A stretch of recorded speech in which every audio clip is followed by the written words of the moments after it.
ఇప్పుడు ఈ రజకుల వృత్తిలో ఎడ్యుకేషన్ అంటే పిల్లల ఎడ్యుకేషన్ పర్సెంట్ ఎంత ఉంది సార్? వాళ్ళు ఇదే వృత్తిలో కొనసాగుతున్నారా, చదువుకుంటున్నారా, ఎలా ఉంది సార్ ఇప్పుడు వాళ్ళ పరిస్థితి?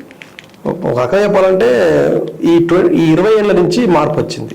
ఈ 20-30 ఏళ్ళ నుంచి. అంతకుముందుకు వాస్తవంగా ఈ వృత్తిలో చదువు తక్కువ, చాలా తక్కువ. అంటే ఎదిగిన అబ్బాయి వస్తే చాకరీ తీసుకుపోయే పరిస్థితి.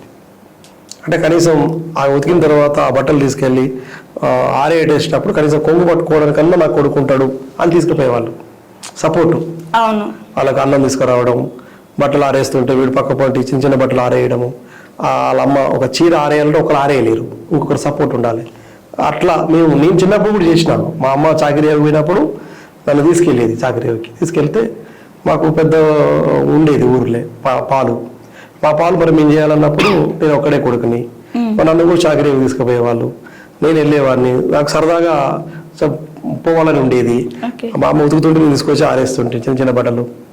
అట్లా రేవుతో అట్లా మమేకం అయిపోయి చివరికి వీళ్ళు అక్కడికి కొద్దిగా ఎదిగిన తర్వాత వీళ్ళు కూడా ఆ పనులు పెట్టుకునేవాళ్ళు. సరిపోదు అంటే పెద్ద ఊరు అన్నప్పుడు, పనులు ఎక్కువ ఉన్నప్పుడు ఖచ్చితంగా ఒకరు సపోర్ట్ ఉండాలి.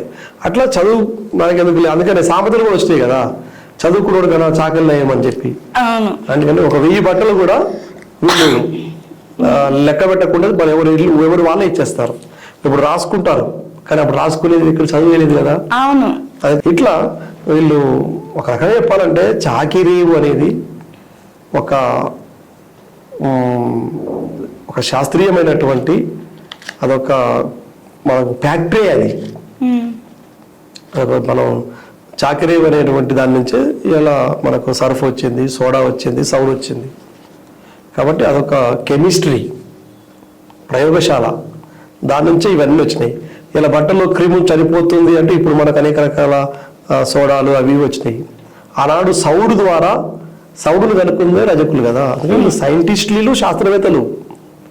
కాబట్టి ఆ సైంటిస్టు ఆ చాకరీలో ఉంది. అదొక పెద్ద ప్రయోగశాల, కెమిస్ట్రీ ప్రయోగశాల అక్కడ జరిగింది.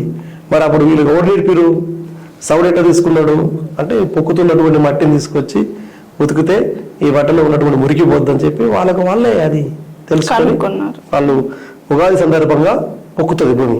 అంటే చలికాలం అప్పుడు భూమి పొక్కుతున్నప్పుడు ఆ సౌడు తీసుకొచ్చి ఒక దగ్గర నిలువ చేసి ఇళ్ళల్లో చిన్న గాతు తవ్వి అలా పెడతారు. పెట్టి దాన్ని ఒక 2-3 నెలలు 4-5 నెలలు అట్లా ఉంచుతారు. ఉంచితే ఆ మట్టి ఏమైందంటే బాగా లోపల బాగా అది పులిసిపోతుంది. ఆ పులిసిపోయినటువంటి మట్టి రోజు ఒక 2 కిలోలు తీసుకెళ్ళి వెళ్ళాలి. మా ఇంట్లో కూడా ఉంది చాకరీ బావి.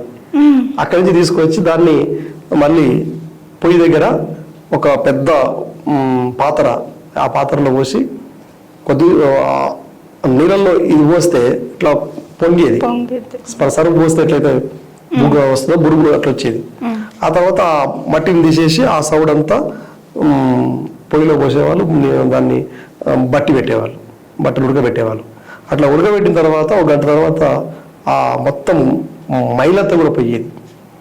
ఆ రకంగా బట్టలన్నీ కూడా చాలా క్రిములను చనిపోయి శుభ్రంగా ఉండేటిది.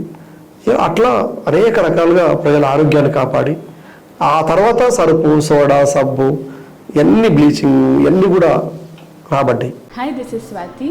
లైక్ చేయండి, షేర్ చేయండి, కమెంట్ చేయండి అండ్ సబ్స్క్రైబ్ చేయండి GR TV. Hi, this is Monica. Please like, share and subscribe GR TV.